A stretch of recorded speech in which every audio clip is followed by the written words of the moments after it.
October 12, 1944.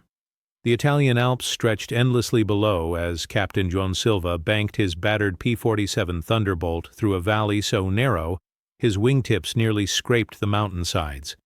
His aircraft was a relic, one of the oldest P-47Ds still flying combat missions in the European theater.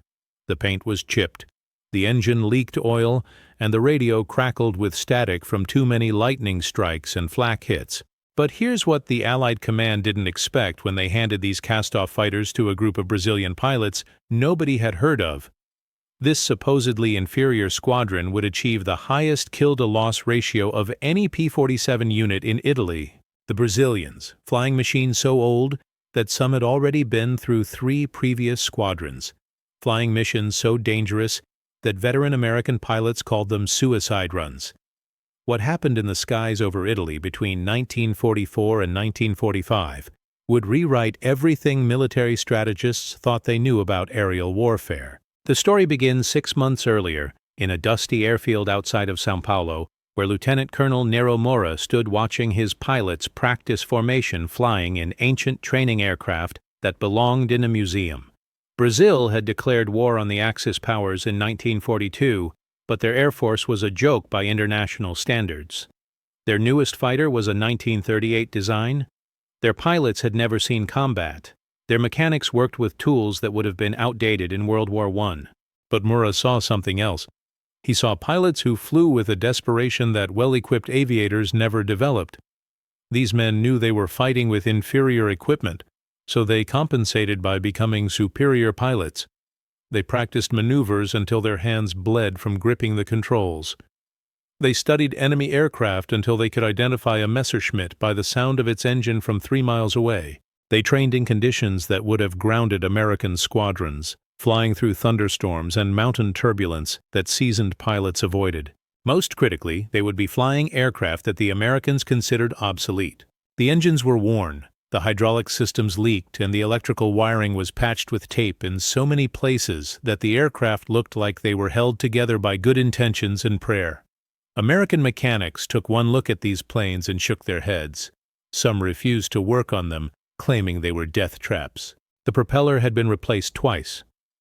The cockpit glass was so scratched from sand and debris that visibility was compromised. But when he climbed into that worn leather seat and fired up the Pratt & Whitney R2800 engine, something clicked. This wasn't just an airplane, it was a survivor. And survivors, he realized, had learned things that pristine machines hadn't. The Brazilians arrived at their forward airbase near Florence in September 1944, just as the Allied advance was grinding to a halt against German mountain fortifications. Their mission was supposed to be simple: fly close air support for ground troops, attack supply lines, and stay out of the way of the real fighter units. Nobody expected them to engage in air-to-air combat. Their old P-47s weren't equipped with the latest gun sight technology. Their radios couldn't communicate effectively with Allied control centers. Their ammunition load was limited compared to newer aircraft. They attacked from angles that aerodynamics textbooks claimed were suicidal. They pursued enemy aircraft into terrain that experienced pilots avoided. The smart tactical decision was to avoid contact, radio for help, and let better-equipped squadrons handle the threat. Instead, Captain Silva made a decision that would be studied in air war colleges for decades. The old aircraft, worn and patched as it was, had developed characteristics that newer planes lacked. The engine, broken in by hundreds of hours of combat flying, produced power curves that were different from factory specifications. The controls, loosened by stress and wear, responded to inputs in ways that allowed maneuvers the original designers hadn't intended. What happened next was captured by gun cameras and witnessed by Allied pilots who initially couldn't believe what they were seeing.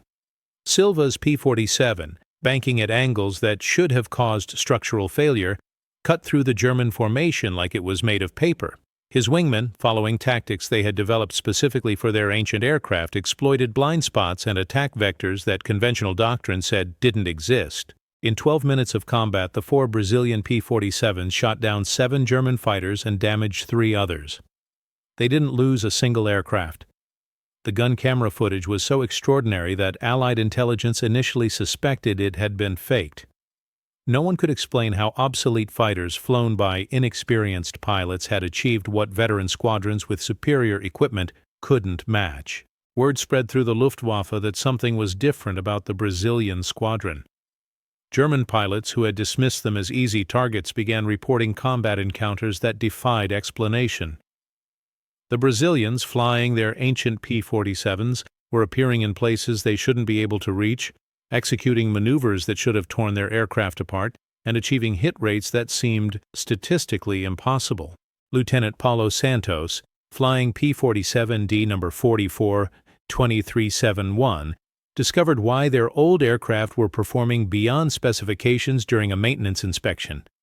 The engine mounts, stressed by countless hours of combat flying, had developed a slight flexibility that allowed the entire power plant to absorb G-forces differently than rigid new installations. The worn hydraulic systems, operating at pressures below factory settings, actually responded more smoothly to control inputs. The patched and repatched electrical systems had been rewired so many times that they now included redundancies that original specifications hadn't included. The Brazilians weren't handicapped by flying old equipment. They were flying aircraft that had been perfected by warfare itself. The old aircraft were appearing at impossible speeds, climbing to altitudes that worn engines shouldn't reach, and diving at angles that should have resulted in structural collapse. More disturbing to German pilots was the unpredictability. Every other Allied squadron followed recognized tactical patterns. The Brazilians seemed to make up their tactics as they flew. We knew our planes were old. We knew they were supposed to be inferior. So we stopped trying to fly them like new aircraft and started flying them like the veterans they were. We learned what each individual aircraft could do that others couldn't. We developed tactics that exploited their unique characteristics rather than trying to overcome their limitations. Between October 1944 and May 1945, the 1st Brazilian Fighter Squadron achieved 26 confirmed air-to-air victories while losing only 2 aircraft to enemy action. Their kill-to-loss ratio of 13.1 was the highest of any P-47 unit in the Italian theater. But the numbers tell only part of the story. They operated from primitive airstrips that other units couldn't use effectively. They flew in weather conditions that grounded more cautious squadrons. They maintained operational readiness rates that shouldn't have been possible with their ancient equipment. While other pilots worried about equipment failures and mechanical limitations, the Brazilians had developed absolute confidence in their ability to make any aircraft perform beyond its specifications. They had learned to read the subtle signs that warned of engine problems, to feel the microscopic changes in control response that indicated structural stress, to hear the variations in propeller pitch that revealed aerodynamic conditions. By December 1944, Allied Command was quietly reassigning some of their most challenging missions to the Brazilian squadron. When German positions had to be attacked in impossible weather, when enemy fighters had to be engaged in disadvantageous circumstances, when strategic targets required precision flying that seemed beyond the capabilities of standard equipment, the call went out for the Brazilians and their ancient P-47s. The climax of their extraordinary service came on April 16, 1945, during Operation Grapeshot, the final Allied offensive in Italy. German forces, desperately defending their last mountain strongholds, had concentrated their remaining fighter aircraft for a final defensive effort. Intelligence reported that over 30 Luftwaffe fighters, including some of Germany's most experienced pilots, were preparing to intercept Allied bombing raids. 8 Brazilian P-47s took off that morning, their engines smoking more than usual, their airframes creaking under the stress of months of intensive operations. These aircraft had been through hundreds of combat missions. Some had been patched so extensively that their original aluminum was barely visible under layers of repair work. They should have been retired months earlier. 32 German fighters rose to meet them. The engagement lasted 43 minutes and covered over 200 square miles of Italian airspace. When it ended, 14 German aircraft had been shot down and the remainder had fled.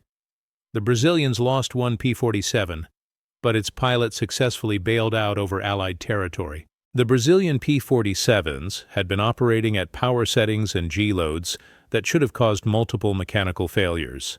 Their engines had been producing output levels that exceeded factory maximums by significant margins.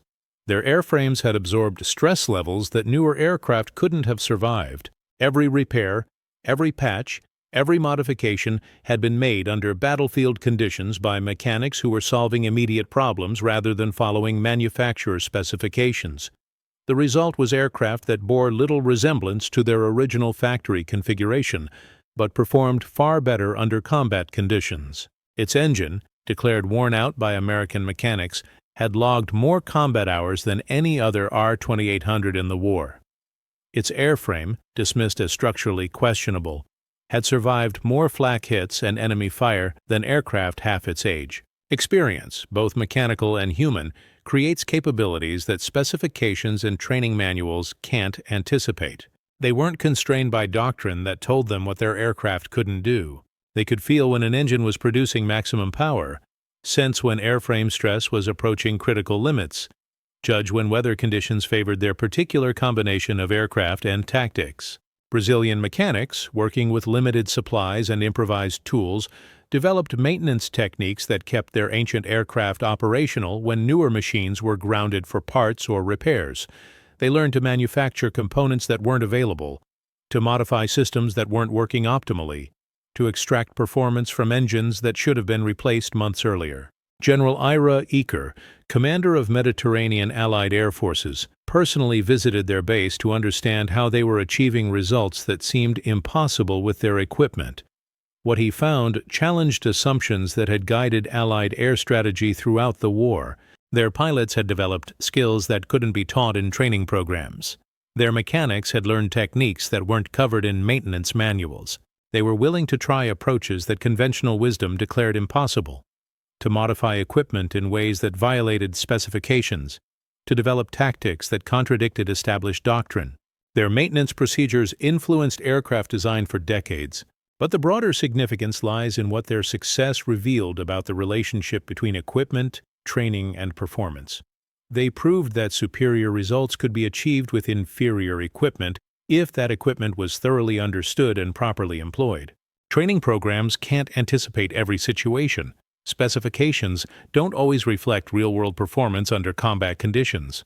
Today, when military procurement focuses on acquiring the newest and most advanced equipment available, it's worth remembering that an obsolete fighter in the right hands can outperform a state-of-the-art aircraft flown conventionally. The Brazilians proved that experience, innovation, and determination could transform cast-off equipment into war-winning weapons, not because it was technically superior, but because it had been seasoned by combat, refined by necessity, and perfected by the accumulated experience of everyone who had flown it, maintained it, and fought in it. "That airplane and I," he says, "we learned everything together. By the end of the war, we were no longer pilot and machine. We were something new, something that couldn't exist without both elements working in perfect harmony." Their story challenges modern assumptions about military procurement, pilot training, and tactical development. It suggests that diversity in approach, equipment, and methods produces better overall results than standardization and uniformity.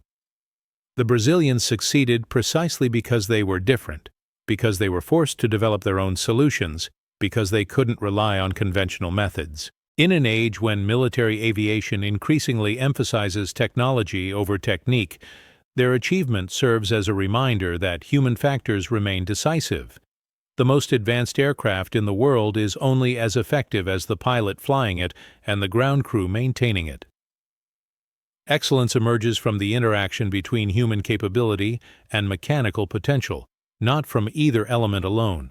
The Brazilian pilots of 1944 and 1945 achieved something that modern air forces, despite all their technological advantages, still struggle to match. They created a perfect synthesis of man and machine, of individual skill and collective effort, of innovation and tradition. Their success with the oldest P-47s in the war remains one of aviation's most remarkable achievements, a testament to what becomes possible when limitations are viewed as challenges rather than barriers.